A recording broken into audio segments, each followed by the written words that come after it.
ஒருத்தன் சம்பாதிக்கிறதுனுடைய முதல் நோக்கம், நீ ஆபீஸ்ல வேலை செய், சொந்தமா கடை வச்சிரு, என்னமா நீ மேனேஜர் ஆயிரு அல்லது கூலியாள் ஆயிரு.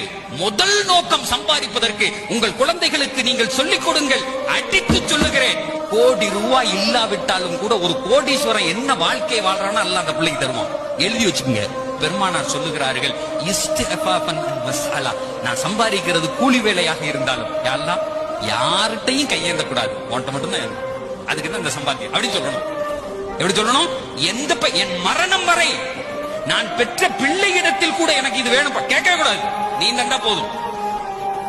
சொல்லி பாருங்களேன், கடைசி நேர தண்ணி வரை உங்களுடைய வாயில் இறைவன் ஊட்டுவான். நல்லா ஒண்ணு புரிஞ்சுக்குங்க, நீங்க வச்சிருக்க காசுகளும் படிப்பையும் கொண்டு இந்த உலகத்துல வாழ முடியாது. அல்லாஹ் நாடணும். கோடி ரூபாய் இருக்கவன் கூட ஏதாவது ஒரு நோயில இழுத்து பட்டு செத்து போறான். அந்த பணம் பயன்படவே பயன்படாது, அந்த அறிவு பயன்படவே பயன்படாது. இந்த உலகத்தில் எதுவாக இருந்தாலும் இறைவன் நாடணும். எத்தனையோ பேரு ஏழையா இருப்பான், 4 கமர் இருக்கும், கட்டி கொடுத்துருவான். குவைத்துல ஆயில் கம்பெனில மேனேஜரா இருக்கேன், ஆனா இங்க பார்த்தா ஒரு வீடு கட்ட முடியலங்கிறான். என் பிள்ளைய படிக்க வச்சு ஒழுங்கா கட்டி கொடுக்க முடியலங்கிறான். வித்தியாசம் இருக்கு சார். எவனிடத்திலும் வாழ்க்கையில் கையேந்தி விடக்கூடாது. இறைவனே என்னுடைய மனதை நிரப்ப வேண்டும்.